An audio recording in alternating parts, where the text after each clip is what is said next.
Today's question is not fancy, it's practical. Should you set up a family trust for your real estate? And this is very debatable, but we're gonna go over some facts and my opinions on this. Let's dive in. Hey friends, welcome to the Brandy Leiden podcast. I'm your host, Brandy Leiden, and in this podcast, we're gonna talk through all things real estate, wealth building, and investing. And what I really want you to do is reach your financial freedom and live your life worth living. So a trust isn't about status, it's about clarity.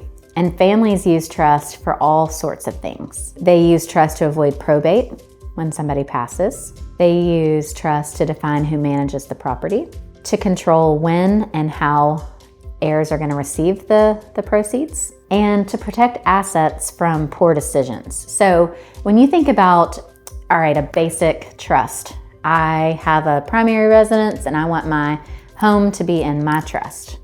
Okay, hire an attorney, make sure you have a living will, you set up a trust, and your home, the deed, is in your trust.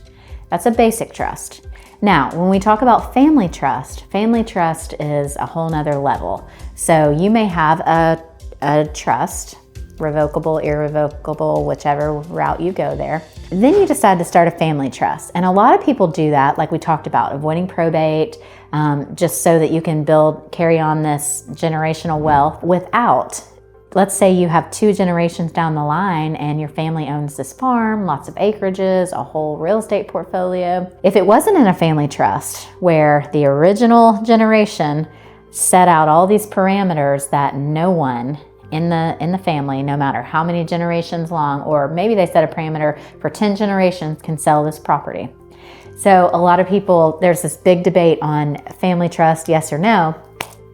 And my thought is, if you're the one building this wealth and you're the one building this legacy for generations to come, heck yeah, do the family trust. You're the one doing it. You're the one building it, and you're the one making that decision to create all of this. So what it does, it's not a restriction really for the generations to come. It's parameters. It's parameters that are set. It's really detailed clarity around what the properties are and how it's gonna, if this person passes, if you pass, if you and your spouse pass, how does that look like for generations to come? And it's truly just protecting your assets, which we're talking about real estate here. That way it carries through generational wealth and you leave that legacy. So I'm pro family trust for sure. So one of the mistakes I see often is parents will pass properties evenly, distributed evenly between all of the kids, the siblings, but it'll be unevenly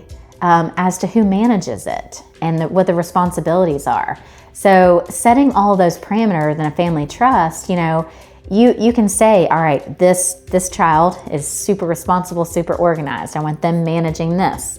I want this child doing this. So it gives you the power and the flexibility to line out who is in charge of all the different arenas of the family trust. And it can include real estate, it can include businesses, it can include all kinds of things.